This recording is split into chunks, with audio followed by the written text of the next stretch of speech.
Hi there, Michelle here, and this is the first of my journals into my journey for weight loss surgery. Brief bit of history about myself. I've always been overweight, I've always been an overweight person, always been on diets, yo-yo dieted for a lot of my life, lost a lot of weight, put a lot of weight back on, and I've ended up in the situation that I am today where I have medical problems because of my obesity.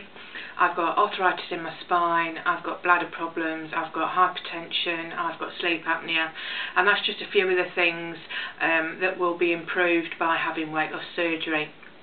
This blog is basically to give tips on how to get funding on the NHS for weight loss surgery.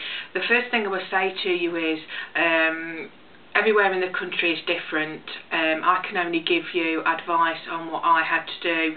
Each health authority has their own rules, which may be slightly different, but on the whole, the country has similar standards and guidelines for giving somebody bariatric surgery on the NHS.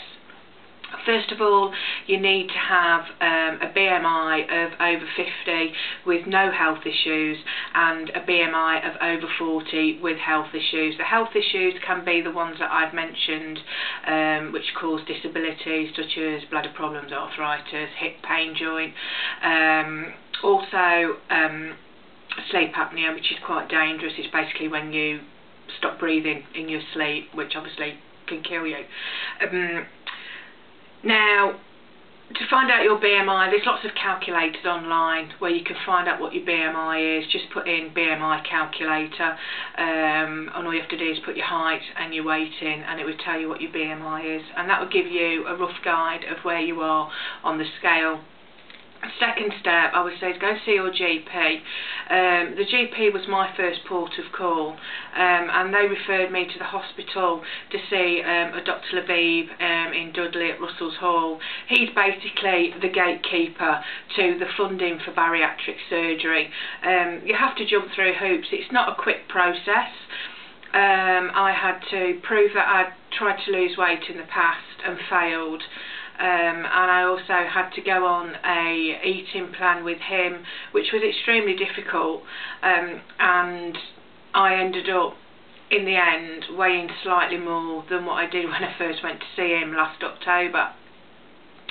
What you then have to do is you're put forward after a lot of assessments. So they check your blood pressure, they check for sleep apnea, they check your bladder, they check your heart, and you also have to have a psychological assessment just to make sure there's no depression and you're fully in a perfect state of mind to understand what weight loss surgery entails.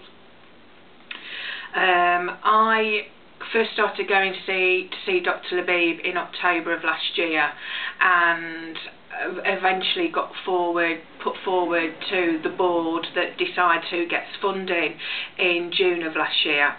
So it's not just like going to see the doctor and then they'll decide there and then whether you can have the surgery. There are certain hoops that you have to jump through and certain things that you have to do to kind of prove that you are eligible for the weight loss surgery. That's my mobile phone, by the way, which I'm going to ignore. So I was put forward for the surgery, and for quickness I was put forward to a Mr. Sigerson at Telford in Shropshire. I went to see him it's the end of September time, and I was given my date for surgery on the 15th of December of this year.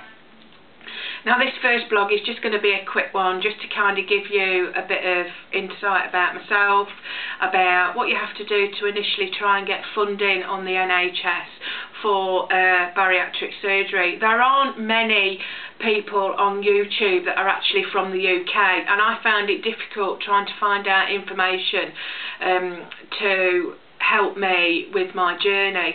There's a couple of websites that I can recommend, which is BOSPA, which is I'm just looking at my piece of paper, BOSPA.co.uk.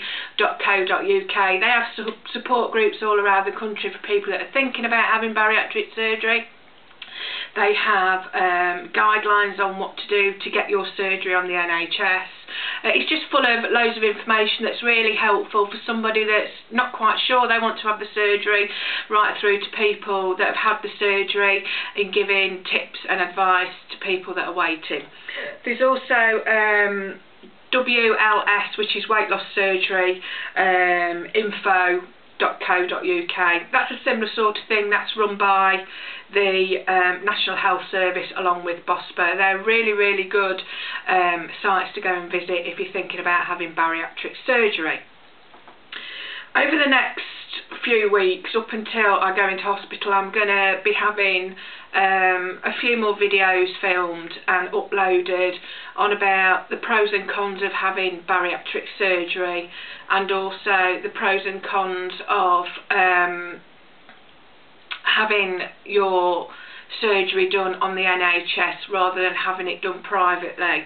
I personally wouldn't have mine done privately. I think that having it on the NHS is a much safer way to go.